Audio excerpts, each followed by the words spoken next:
Hi friends, நான் உங்களோட புச்சிமா. அந்த அழகிய கிராமத்து வீட்டின் ஜன்னல் வழியே அதிகாலை சூரியனின் கதிர்கள் மெதுவாக உள்ளே நுழைந்தன. அங்கு தன் நாளை துவங்க ஆயத்தமாகிக் கொண்டிருந்தாள் ஆஷிகா. அவள் கண்களில் ஏதோ ஒரு சாதிக்கும் வெறி இருந்தது. அவள் ஒரு சாதாரண பெண்தான் என்றாலும் அவளது சிந்தனைகளும் கனவுகளும் விண்மீன்களை விட உயரமாக இருந்தன. வீட்டின் ஒரு அறையில் அவளது செல்ல பூனைகள் பசியோடு அவளை நோக்கி மியாவ் என்று கத்திக் கொண்டிருந்தன. மற்றொரு பக்கம் கூண்டில் இருந்த வண்ண பறவைகள் தங்களின் மெல்லிய கீச்சு குரலால் அவளை அன்போடு வரவேற்றன. வளர்ப்பு பிராணிகளின் சத்தமே அவளுக்கு தினமும் காலையில் கேட்கும் ஆகச்சிறந்த உத்வேக இசையாக மாறிப்போனது. அவள் தன் அன்றாட கடமைகளை தொடங்கும் முன்பே மனதிற்குள் அன்றைய நாளுக்கான உழைப்பை திட்டமிட்டு முடித்திருந்தாள்.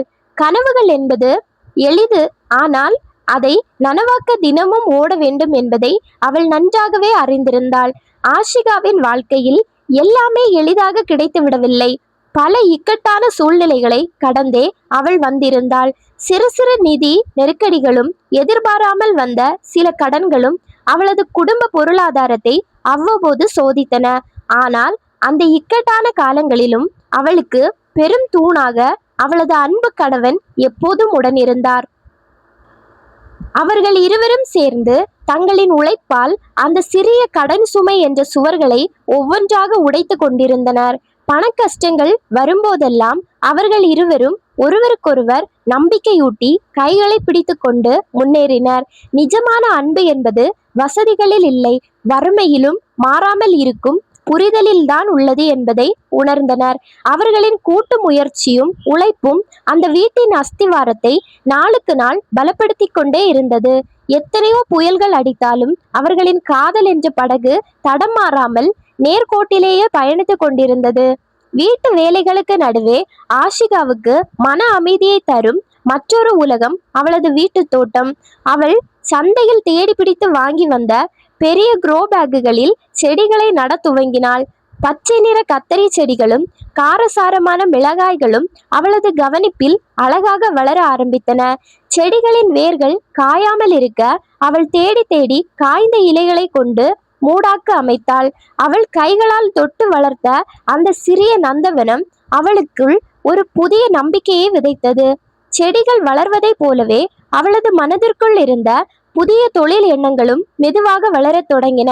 ஒவ்வொரு புதிய தளிரும் அவளுக்குள் நாமும் ஒரு நாள் வாழ்வில் பெரிய நிலைமையை அடைவோம் என்ற உத்வேகத்தை தந்தது. தோட்டக்கலையின் மூலம் அவள் பொறுமையையும் இயற்கை நமக்கு தரும் உன்னதமான பாடங்களையும் கற்றுக்கொண்டாள். ஒரு நாள் மாலை தன் தோட்டத்தில் அமர்ந்து பறவைகளின் சத்தத்தை கேட்டு கொண்டிருந்த போது அவளுக்கு ஒரு யோசனை தோன்றியது. தன்னிடம் இருக்கும் இந்த நேர்மறை எண்ணங்களையும் வாழ்க்கை தத்துவங்களையும் ஏன் உலகத்தோடு பகிர்ந்து கொள்ளக்கூடாது என நினைத்தாள். உடனே அவளது ரசனையான குரலில் தன் கைகளை மட்டுமே காட்டி வீடியோக்கள் செய்யும் ஒரு புதிய முயற்சியையும் துவங்கினாள்.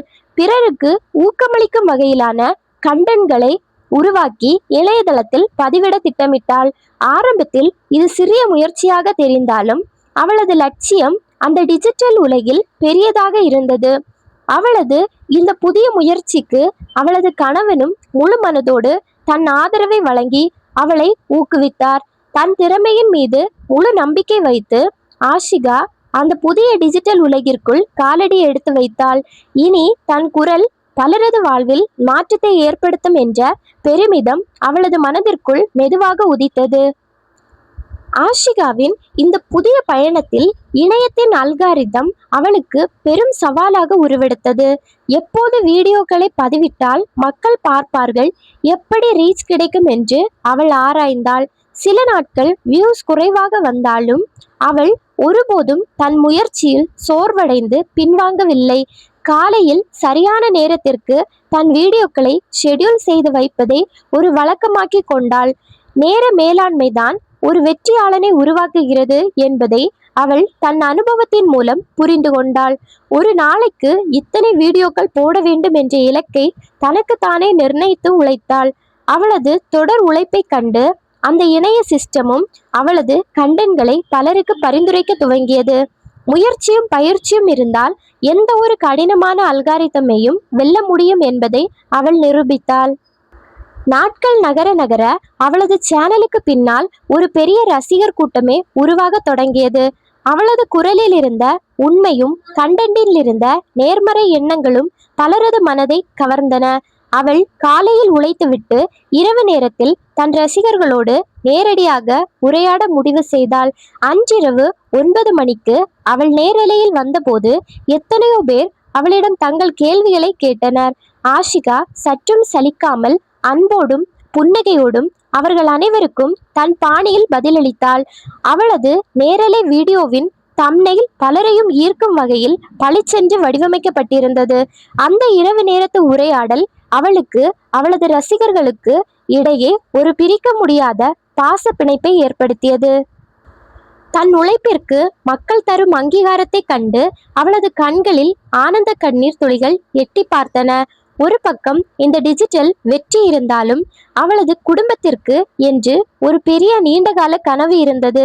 தங்களிடம் இருக்கும் ஒரு குறிப்பிட்ட நிலத்தை நல்ல விலைக்கு விற்றுவிட வேண்டும் என்று அவர்கள் முயன்று வந்தனர். அந்த நிலத்தின் மூலம் கிடைக்கும் தொகையை கொண்டு தங்களுக்கு என்று ஒரு புதிய அழகிய வீட்டை கட்ட நினைத்தனர். சொந்த வீடு என்பது வெறும் செங்கற்களால் ஆன கட்டிடம் அல்ல, அது தங்களின் உழைப்பின் அடையாளம் என நம்பினாள்.